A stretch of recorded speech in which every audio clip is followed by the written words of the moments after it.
Hey, you feeling the groove? We feeling the groove? Hey, that's right. This talk show is on the go. Yeah. Oh, my God. That song even sounds young, right? And you're coming on live. This talk show is on the go. You're on the go. I am here with the lovely and talented Bob Dean. Robert Dean and I go way back. We certainly do, and thank you for having me. I'm so proud and pleased to be here. I'm so happy to have you here, Bob, because I miss you. I miss you, too. It's been entirely too long. You know what's really unusual? What's that? How you can meet someone and you can feel something in them, and you're right. How is it that you could come over to me as a waiter and tell my daughter, I'm not afraid of you. I've got nieces and nephews. You do not. I told her that over the bar. Okay. And how I came to you was Billy Malone. Now a star. Now a star, and his fabulous wife, Barbie Kligman. Yep. Okay, Billy Malone was the one that said, because I was like, who is that broad that comes in every time? I was, because You were actor. Yenta. Well, I'm an actor and a comedian, which means I'm a bartender.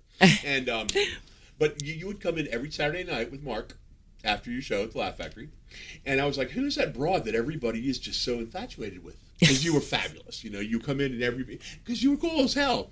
And Billy Malone's like, well, that's Cindy. She's a friggin' comic. And he's like, you need to go talk to her because she has a comedy school. And that's when I approached you. And that's how I started at the LA School of Comedy.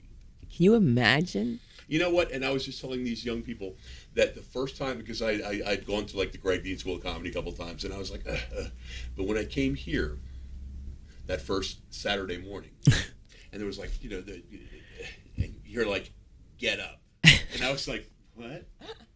And you're like, get up. Everybody gets up. You are straight on it. But yeah. But getting back to your lovely girls, when they were little. Oh my God. That's what it was, is that we were chatting, I think it was like after. They were so demanding. Oh, well, you and I were chatting, and they were like, and I don't remember which one. Satan. Or was it Lucifer? Well, I don't remember. But somebody was like, can I get more cherries than my Coke? And I was like, let me tell you something. Tell him how you said it, though. I was tell him how you leaned in. I leaned in and I was like, I can't remember my specific words. So let me tell you something. Let me tell you something. I have nieces and nephews who are your age, and I am not afraid of you. I'm not afraid of you.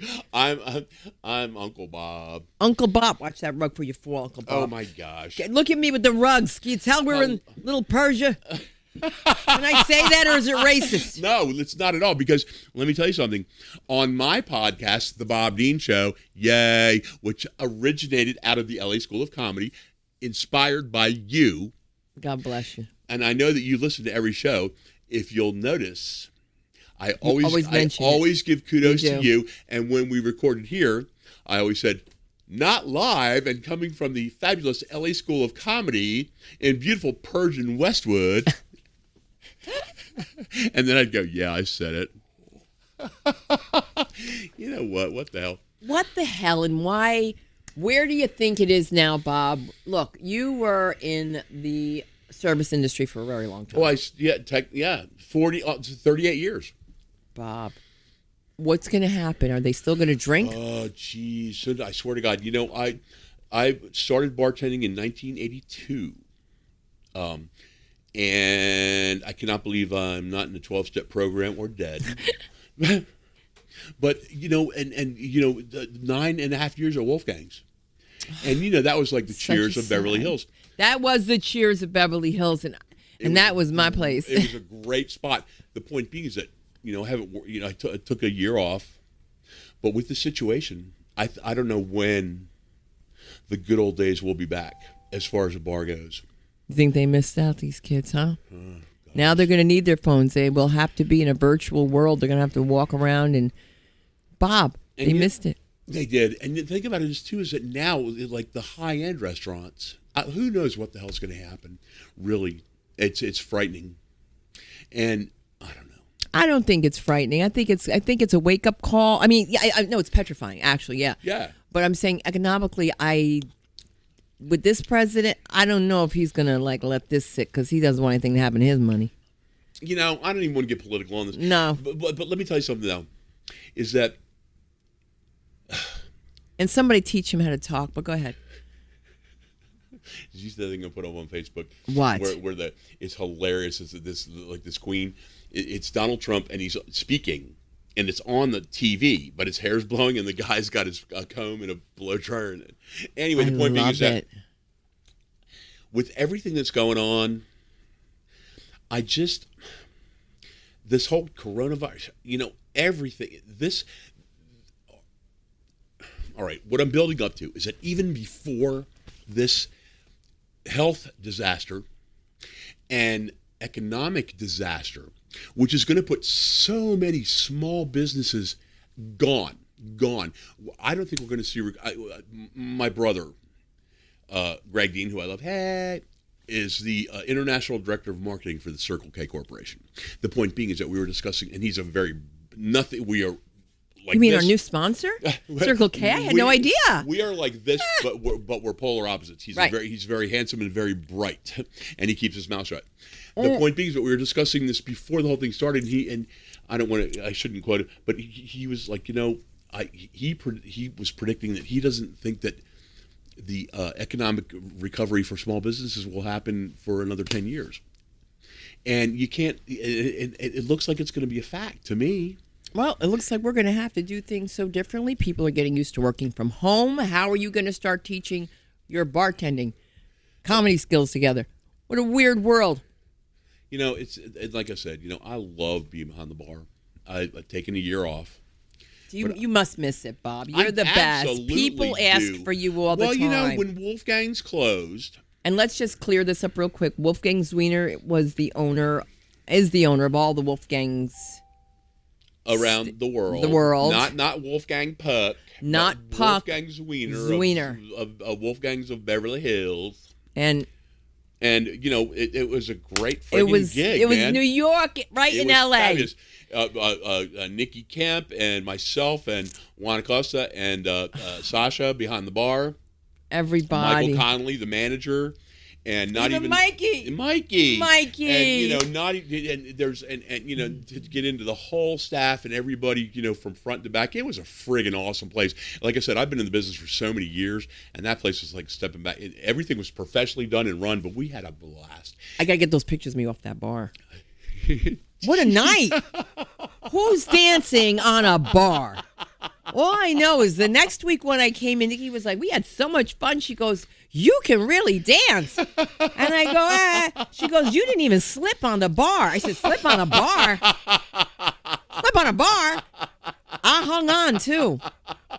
I was partying, man. Do you remember before I broke my ankle, how I used to fly across the stage? I had so much energy. I used to... Oh, you still do, though. Your energy on the stage is absolutely amazing.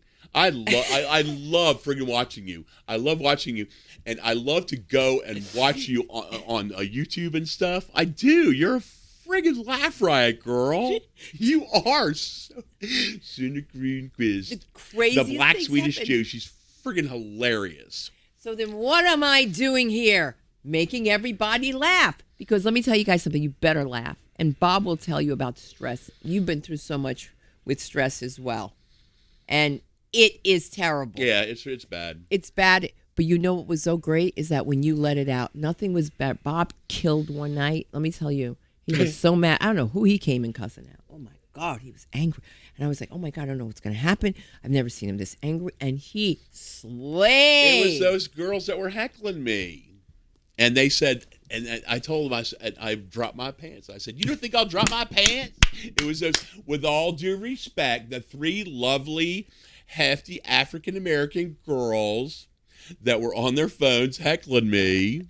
And I was women. Women. I can't taste no alcohol in this. Anyway, but they were, and I was like, pardon me, I'm trying to entertain up here. And they were like, blah, blah, blah. But that's, yeah. And then they loved you. Yeah. Hello. Then they loved you. I mean, no disrespect to anybody, but, and that's why you got to take that room. And let me tell you something. Honestly and truly, the first time I went up on stage was at the Belly Room and this is way before you. I never knew that. Yeah, and it was it was. I got drunk before I went up. What do I always tell you? Disaster. I mean, it was okay, but the point being is that I didn't do anything like that because being behind the bar is sort of like being on stage. The point being is that the first time when I came into this class and you said get up, and then you cultivated as you do with every student. You don't slam a friggin' notebook in front of your students and say diagram a joke, like diagram a friggin' sentence. You sit there with your legal pad and your pen, and I don't know how the hell you can sit Indian style with your legs crossed like that because I couldn't even get up on the floor. But I watch you and I watch your face and I watch your eyes, and I don't know exactly what you're pulling in. But then when the comic, the new comic, in my case or anybody else, as soon as they're done, you go like boom. You know what you need to do is you need to pull this in, extend it, whatever, blah, blah, blah, blah, blah, blah. And that's what you did in my first set. And I look at it because it's on my website, bobthesurlycomic.com. Love it. And I think I was wearing this exact pink shirt. And, it was a little slow, but it was good, Bob, it was tremendous. Yeah. It wasn't good. Your first time, it was tremendous, Bob. Yeah, and that's what I was telling these young people, too, is that being on stage, thanks to you and your support, honest to God, because I feel like, I can do anything. I have no fear of being up on stage at all. Right? I have more fear of worrying about the parking meter going out. And it is the best friggin' high in the whole wide world. And, and every comic, as experienced or new as, we all choke at certain times. But the key is to just, as you have explained to us, is to just keep going. Keep going. Don't, stop and go like the young man we were talking about a few minutes ago. Stop. It just stopped. Oh my God. And you know what, Bob? The thing is, this is what I want to tell everybody. And this is what I love so much about the LA School of Comedy and Podcasting, because, we've extended now. We're doing podcasting classes. Yes. And, yeah, because people want to be heard. You can't always be seen. Right now, you understand what it's like not to be able to go on stage. And you understand all. Bob has been there when I've had every comedian try to rip me for having a studio. You're not a professional. A real comic is not running a comedy school. A real comic is not doing da-da-da-da-da. I'm into, listen, dollar bill, y'all. Dollar bill, y'all. That's why I am helping the comedians now who are on welfare, who are on food stamps. Bad things are happening, Bob, to our comics. Yeah, I know. And there's no support for them. Just to say to you guys, you're going to have to, we're going to do something for sure. Listen, and you can even ask these young people before you got here. I was explaining to them, I think my exact words were, I'm not kissing Cinda's ass, but she really is a true blue friend who cares about her friends and her students. She cares about the comics that she's cultivating. Yeah, you do. I do. You friggin' do, girl. You're not going ching ching. You care, and you've helped me out. When I've been a little late with the payment, et cetera, whatever. But you really care about us as comics. You're awesome. I care as people, and when I try to include people, I always get screwed. Something happens, and just quickly, because I want to bring on our new guest that we have on Real People. You're going to meet him. He's a really exciting guy to me because I love real people. You know what I mean? Like when you talk to real people on a podcast and they're interested in show business and they're interested in bartending and doing all these things, and you happen to have Bob Dean as a guest, it's just wonderful. But I digress. I want to go back to what Bob is saying. That also becomes a problem for me because I get involved with them with their comedy because they reflect what I've taught them, and I want it to be good. And Bob is the one that shared the experience of having to do the textbook and having to pay. And if you're not good enough, they don't let you. Who was the one that was telling me? Despina. We loved Despina. Remember the day they all came down on me? These are my students who are coming down on me because I don't dress up. I don't have a black board. What else didn't I have? You don't sell a textbook. I don't like to talk badly. Yeah. And I asked him to leave. And that's what I was so surprised by, is that when someone as experienced and educated and savvy and caring and considerate as yourself, and like I said, ladies and gentlemen, I don't kiss anybody's friggin' ass. He doesn't. It's a fact. For all of a sudden, everybody, and that just drives me nuts in any situation, like in a class or whatever, when everybody's like, oh, you know what I think, you know what you ought to do, and that's what happened. It was horrendous. It was horrendous. And I was just friggin' going, oh. Wow. It was a lot of, it was sad because I said to myself, wow, I had so many plans for each and every one of you, and they are now dissolved because you're not on my team. I have to take a break on getting dressed up so I can have the lights here. We're not, look, it's amazing what people think you have and what you do have. And I have so much, and it's not material. What I have is from the soul. I'm a real person, and that's why I asked her to leave the class. Who throws away money? Who turns money away? I do. I don't need your negativity. You're going to stand here and badmouth me and tell me that a real teacher doesn't let you go up after you paid for the class? That means you're a real dummy. How stupid are you? What's the matter with you? One of the funniest things, let's talk about funny because this is going to be a funny thing. Okay, he introduces me to very interesting people. A woman, I can't remember her name, Pat. I need to find her because she got me those shoes that were so comfortable. They were from Sweden. But we're in the audience. I don't know what's going on, but I said, is anybody from Jersey? And somebody says, I'm from Jersey. Oh! Lodi. This is a great story. Great. Well, you were talking, and it was... You were talking about being from Jersey, and Tommy Gatto goes, no, I beg your pardon. Let me take that back. You were talking about it, and you looked out in the audience. You were just doing your shtick, and you look and you go, you. It was him. And you point Tommy Gatto, who is and now a great comic, but he had got up. Anyway, you go, you were a bouncer at the Rams horn, right? You threw me out. At the Red. I was 15. In 1970, whatever. And he was like, and then, that was hilarious. You called him right out. You believe that? And then, that's what I was telling I keep calling you guys young people. Her producer, when Tommy, his first time, we were sitting at the Laugh Factory when you sit in the banquette where the comics sit. Right. And it was packed. It was a packed house. Oh, we had the best shows. And the woman comes in and she was like, I'm trying to think of whatever woman, like Ann Mir or whatever. This woman comes in and she's like, and there was somebody up doing their set. And this woman comes in and she's like, Tommy Gatto! Does anybody know Tommy Gatto? And 200 people just... silence, and the comic silence, and I'm sitting next to Tommy, and he's like, "Oh my god, I'm doing," and that's neither here nor there, except Tommy God was hilarious. And you know what it you means were so friggin' funny. You called them right out of the audience. I had Let me tell you something, something, ladies and gentlemen. Cindy Kronquist, if this woman is frigging snapdragon hilarious, hilarious. I cry when I. Nothing ever happens to me. I never have any drama, do I? Never.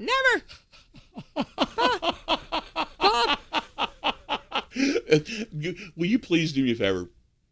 Just the one little thing about, not one little thing. Please, when you're a black girl whose mother says Mary Kay listens to country music. Will I get in trouble for that now? Well, that's what I was asking you earlier. Who the hell knows anymore? It's comedy. May I say something on your show, ladies and gentlemen? Let me tell you something. It's friggin' comedy, all right? Comedy. I'm white. I'm Christian. I smoke cigarettes inside my home. I eat red meat. I don't speak a word of Spanish. I don't have a fake handicap placard, a fake marijuana card, a fake handicap dog in my purse. I'm gay. And I live in Los Angeles. What kind of animals? A service dog. And I'm the and what? And don't you have cats? Oh no! Well, I'm the friggin' minority in LA. Yeah, I foster cats. Right. And how many are black? I've got 3. No way. That gets into my. When the woman called me a racist. Right. And I'm like, you have no idea how hard I had it growing up. Our swimming pool didn't have a diving board. Bob Dean is insane. Bob Dean has so much to offer in so many ways. And all I can tell you is that every time a server sees you, saw your act, they really enjoyed you. And I hate to throw this on you right now, but when we come back, I want to introduce you to this segment of Real People, to a gentleman that I've just grown to look forward to his text and to hear his world. And he's so positive and open, and he's starting to do stand-up comedy. But he's going to go in the bartending world first. And, when we come back, we're going to talk about that. And a special shout-out to our sponsors just very quickly, The Rabbi's Daughter, United Cleaners, Suneen. We're going to get to that. You stay tuned. We'll be right back. This talk show's on the go.